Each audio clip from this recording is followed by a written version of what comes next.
السلام علیکم۔ اب تک کی لیٹسٹ اپڈیٹس کے ساتھ پاکستانی نیوز چینل سے آپ کو خوش آمدید کہتی ہوں۔ چینی سیمنٹ، سگریٹ، کھاد، ٹیکسٹائل، بینکوں، ایئر لائن سمیت 13 بڑی صنعتوں پر 10% سپر ٹیکس کروڑ کمانے والے اضافی محصول بھی دیں گے۔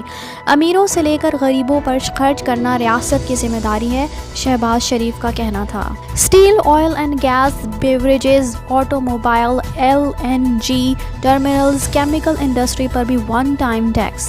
15 تا 13 کروڑ سے زائد کمانے والوں پر 4% تک محصول کا اعلان کیا گیا۔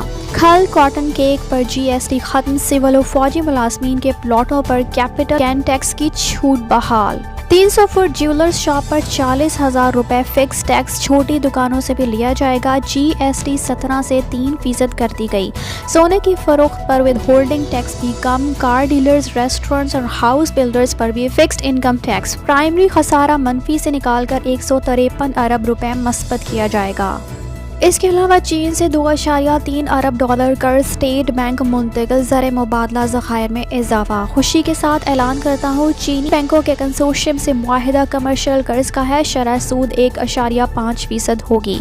چین سے قرض موصول ہونے کے بعد زر مبادلہ کے ذخائر 10.53 ارب ڈالر ہو گئے، وزیر خزانہ کا کہنا تھا۔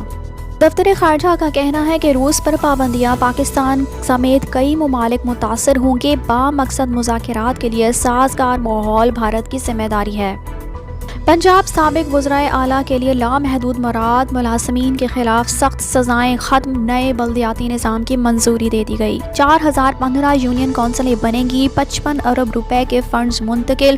یوتھ خواتین اقلیتوں کی نشستوں میں اضافہ کیا گیا، 12,000 اسکوٹیاں دیں گے، وزیر اعلیٰ کا کہنا تھا۔ آرمی چیف کا کہنا ہے کہ پاک بحریہ سرحدوں کا دفاع کرنے والی مضبوط فورس کی تاریخ قربانیوں سے بھری پڑی ہے۔ اور دورہ گوادر میں وزیر اعظم کا 100 میگا واٹ ٹرانسمیشن لائن کا سنگ بنیاد، ماہی گیروں کو 2000 انجن دینے کا اعلان کیا گیا۔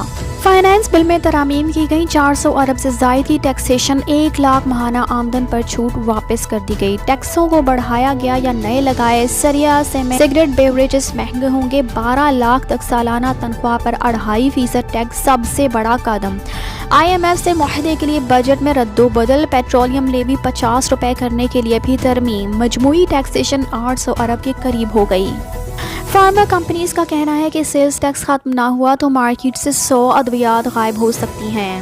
فارما کمپنیوں اور حکومت کے درمیان مذاکرات کے دوران خدشہ ظاہر کیا گیا۔ خام مال کی قیمت 2 سے 3 گنا تک بڑھ چکی، سیلز ٹیکس کم کیا جائے، چیئرمین فارماسیوٹیکل کمپنی۔ گجرات میں مسلم کش فسادات میں بھارتی سپریم کورٹ نے مودی کو کلین چٹ دے دی۔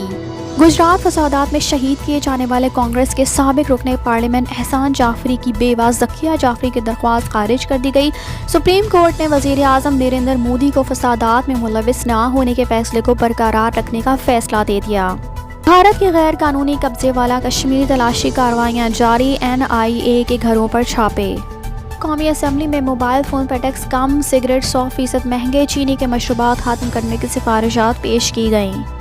سندھ میں کل بلدیاتی الیکشن کا پہلا مرحلہ روکنے کی تمام درخواستیں مسترد کر دی گئیں۔ اس کے علاوہ سپر ٹیکس کے نفاذ پر کاروباری برادری کا ملا جلا رجحان رہا۔ عمران سے وزیر اعظم آزاد کشمیر کی ملاقات، سپر ٹیکس معیشت تباہ کر دے گا، PTI کا کہنا تھا۔ سابق وزیر اعظم عمران خان سے PM آزاد کشمیر سردار تنویر الیاس نے ملاقات کی۔ تنویر الیاس نے بجٹ اور حکومتی اقدامات سے متعلق بریفنگ دیتے ہوئے کہا کہ آزاد کشمیر حکومت عوامی مفاد کی حامل اصلاحات لا رہی ہے۔ عمران خان نے کہا کہ آزاد کشمیر میں سیاحت کے پوٹینشل کو بروئے کار لا کر بے روزگاری ختم کی جائے۔ دوسری طرف PTI نے وزیر اعظم کی طرف سے سپر ٹیکس کے نفاذ کو صنعت پر حملہ قرار دیتے ہوئے کہا ہے کہ اس سے ملکی معیشت تباہ ہو جائے گی اور مہنگائی کا نیا طوفان آئے گا۔ وزیر خزانہ شوکت ترین کا کہنا ہے کہ 10% ٹیکس لگانے سے انڈسٹری بند ہو جائے گی۔ انہوں نے کہا کہ غریبوں کی باتیں کرتے ہیں لیکن خیال نہیں کرتے، الیکشن نہ ہوئے تو ہمارا حال بھی سری لنکا جیسا ہو جائے گا۔ موجودہ حکومت معیشت پر جھوٹ نہ بولے، مہنگائی کا طوفان آئے گا، روپیہ آج پھر گر گیا، ان پر کوئی بھروسہ نہیں کر رہا۔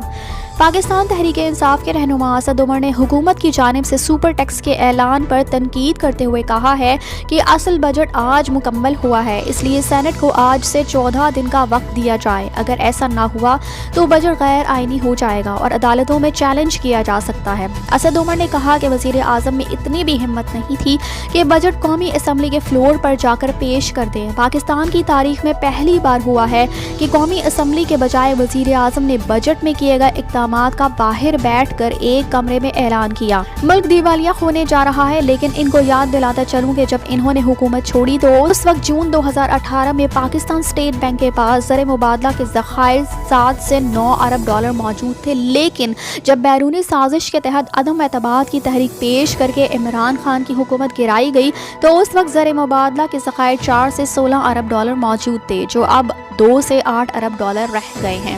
سابق وفاقی وزیر حماد اظہر نے کہا کہ سپر ٹیکس کا مطلب پہلے سے ٹیکس دہندگان پر مزید ٹیکس لگانا ہے. معیشت تباہ ہو رہی ہے اور اس وقت ایسا اقدام پی ٹی آئی کی پیدا کردہ صنعتی رفتار کم کر دے گا. صنعت کو اجناس اور توانائی کی بڑھتی ہوئی قیمتوں کی وجہ سے پہلے ہی مشکلات کا سامنا ہے اور اس سپر ٹیکس کی قیمت ان شعبوں کی بیلنس شیٹ میں رکھی جائے گی اور مختلف طریقوں سے صارفین تک لاگو ہوگی، جس کا مطلب عوام کے لیے قیمتوں میں اس سے بھی زیادہ اضافہ ہوگا. سابق وزیر اطلاعات چودھری فواد حسین نے ٹویٹر پر جاری کردہ بیان میں کہا کہ جب وزیر اعظم اور وزیر خزانہ کی میڈیا سے گفتگو کے بعد اسٹاک مارکیٹ بری طرح کریش کر جائے اور کرنسی کی قدر بری طرح کم ہو جائے تو ان حالات سے حکومت پر اعتماد کا اندازہ لگایا جا سکتا ہے. انہوں نے کہا کہ حکومت کی معاشی پالیسیاں پاکستان کو دیوالیہ کر رہی ہیں. اس ٹولے سے جلد از جلد نجات ہی پاکستان کا مفاد ہے. مارچ میں توڑ پھوڑ عمران کی 15 مقدمات میں ضمانت منظور. سابق وزیر اعظم سیشن عدالت پیش ہوئے. سماعت 6 جولائی تک ملتوی کر دی گئی. اس کے علاوہ super tax stock market 1665 points پر گر گئی. 230 ارب روپے کا نقصان. روپیہ مستحکم. سونا پھر مہنگا ہو گیا. ڈالر کے مقابلے میں روپے کی قیمت اوپن مارکیٹ اور انٹر بینک میں مستحکم رہی. سونے کی قیمت 900 روپے تولہ بڑھ گئی. فیول چارجز ایڈجسٹمنٹ کی. الیکٹرک کے لیے بجلی 527 روپے یونٹ مہنگی ہو گئی. بجلی کی قیمت میں اضافے کا اطلاق جولائی کے بلوں پر ہوگا. لائف لائن صارفین. مہنگائی 1.01% بڑھ گئی. ایک ہفتے میں پیاز، آلو، دالوں، گھی سمیت 32 اشیاء مہنگی. آٹا، چائے، بریڈ، صابن، چینی، دودھ، دہی کی قیمت بھی بڑھی. 4 اشیاء سستی، 15 کی قیمتیں مستحکم رہیں.